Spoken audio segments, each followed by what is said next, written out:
제가 좀 정리해서 올려서 그대로 할까 했는데 뭐 이렇게 많이들 얘기하셔갖고 저는 그 중에서 그냥 요한복음 그 가늠한 여인 8장에 나오는 그 가늠한 여인이 이 1편에 나오는 이 율법과 복음의 조화를 그냥 딱 얘기하는 것 같아서 그 8장을 나누면 좋겠습니다. 8장 여기 3절부터 11절까지 말씀인데 여기 3절에 보면 서기관들과 바리새인들이 간음 중에 잡힌 여자를 끌고 와서 가운데에 세우고 이렇게 했어요.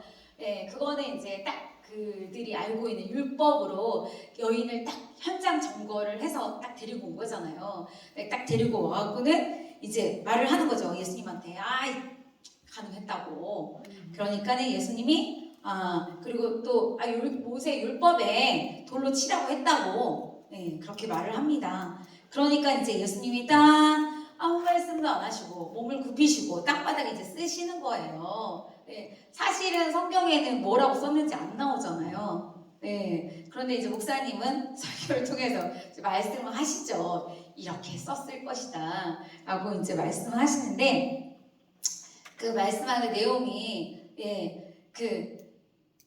남에게 의혹을 품는 자도, 말하자면 이 사람들은 율법으로 딱 데리고 온 거잖아요. 율법을 딱 데리고 와서 예수님을 지금 만났어요. 근데 예수님께서는 이제 다르게 이제 얘기를 하시는 거죠. 얼마나 당당하게 데리고 왔겠습니까? 현장을 잡았다고. 근데 저는 이걸 하면서도 그 여인의 마음은 어땠을까라는 생각이 들었어요. 이 가늠한 여인. 사실은 저희가 다 죄를 짓잖아요.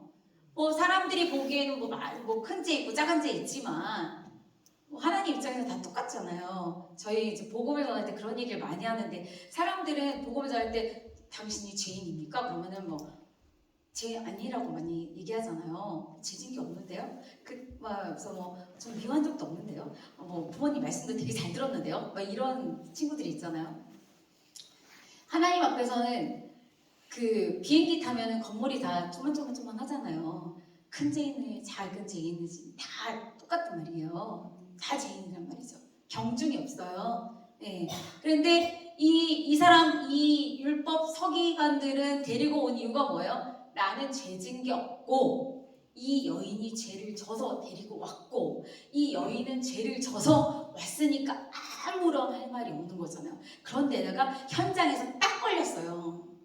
말하자면 저도 죄를 엄청 많이 지는데 남들이 몰라. 그러니까 대충 넘어가는 거죠. 그런데 내가 만약에 저 예전에 꿈을 꿨는데요.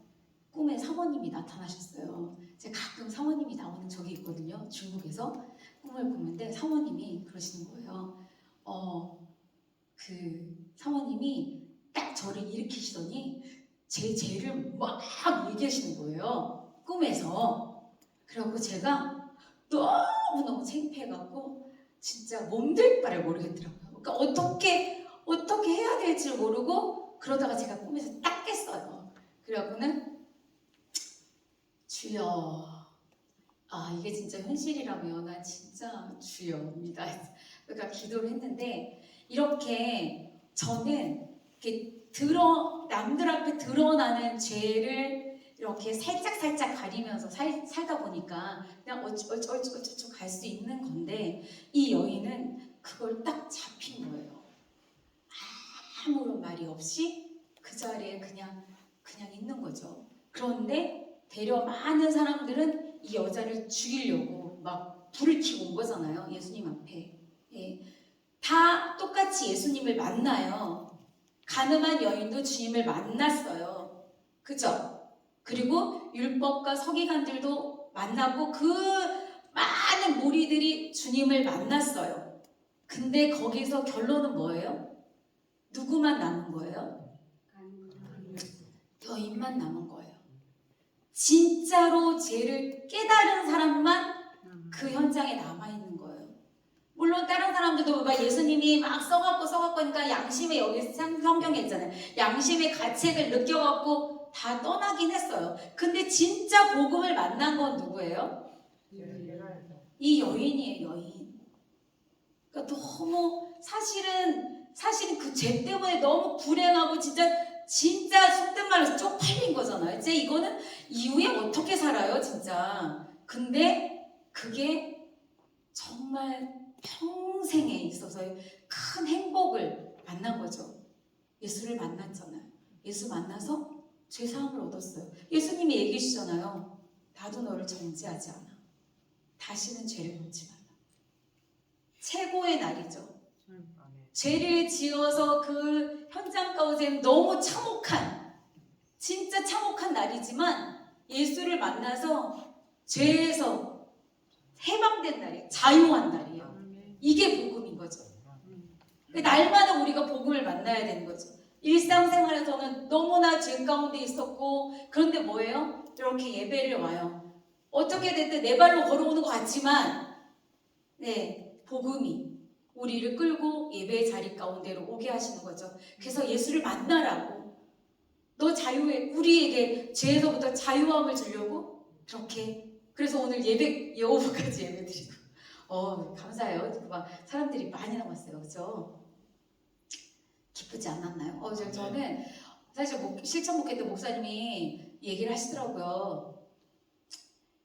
원래 저번에 저희 원래 저기 작정 기도할 때도 이걸 얘기하셨잖아요. 그런데 막 빗발치는 목사님 이거 해야 되고 저거 해야 되고 막 이래갖고 이게 막 다시 그냥 목사님 예배 때 기도하는 걸로 이렇게 마무리가 됐잖아요. 근데 이번에는 전혀 이런 얘기를 안 하시고 그냥 예배 때 그냥 광고를 해버리신 거예요, 목사님이. 왜냐면 계속 그때도 이미 코로나 전에도 계속 이렇게 내가 이렇게 하나님 감동 줘갖고 했다고 했는데 막 그러니까 막 여러 가지 제말 그렇게 하면 12시 집에 가야 돼요 막 이렇게 하니까 목사님이 이번에는 사전에 어떤 누구와도 얘기하지 아니하시고 예배 때 그냥 딱 했다라고 하시더라고요. 그래서 시청목회 딱 듣는데 그래서 그때 그 마음 있잖아요. 아니 목사님이 노량진 때만 해도 이런 건 없으셨을 거예요. 그냥 무조건 직진 막 그냥 가는 거예요. 근데 공동 시대를 오면서 여러 가지 이제 많은 상황들이 많이 있다 보니까 근데 정말 인생에 우리가 계속 목사님을 통해서 죽음이라는 것들에 대해서 계속 지금 듣게 되잖아요. 그리고 저는 월요일날 듣는 성경 학교에서도 윤대호 목사님이 죽음에 대해서 처음에 창세기를 하면서 죽음에 대해서 얘기를 해주는 부분들도 저 스스로도 작년에 저 아버지가 돌아가시고 하면서도 저 스스로도 이 죽음이라는 것이 너무 진짜 행복한 거구나. 인생이 이렇게 끝나는 거를 내 주변에 있는 사람이 죽음으로 인해서 그걸 보는 것도 나는 행복하고 기쁘고 그렇구나. 네, 그런 생각이 들면서 여기까지 왜 얘기가 나왔는지. 하여튼 그래요. 그래서 진짜 중요한 거는 예수님을 만나는 거, 복음을 경험하는 거. 그래야지만 내 처절한 정말 아무 말도 못하는 변명도 할 수 없는 사실은 막 이렇게 무슨 문제가 생기거나 하면 죄에 대한 속성으로 자꾸 변명하잖아요. 네, 특히 저는 엄마한테 변명을 많이 하거든요. 네, 엄마한테 뭐라 하면 엄마한테 저거 막 이래요. 죄 갖고. 근데 이 가늠한 여인은 아무런 말이 없어요. 네.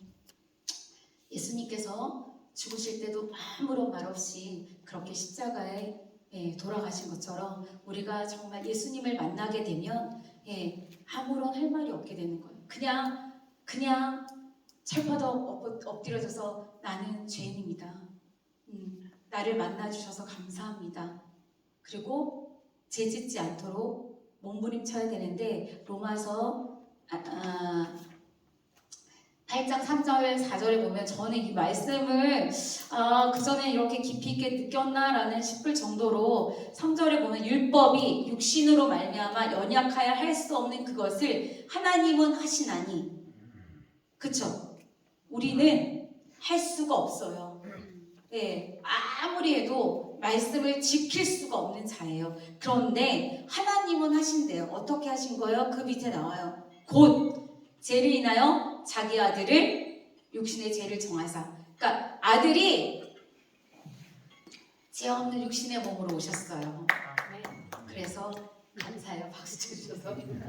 네, 해결해 주셨습니다. 이 예수님을 매일매일 만나는, 우리가 정말 가늠한 여인이 예수님을 만나듯이 매일매일 만나는 그 현장이 우리의 삶에 이루어졌으면 좋겠습니다. 감사합니다.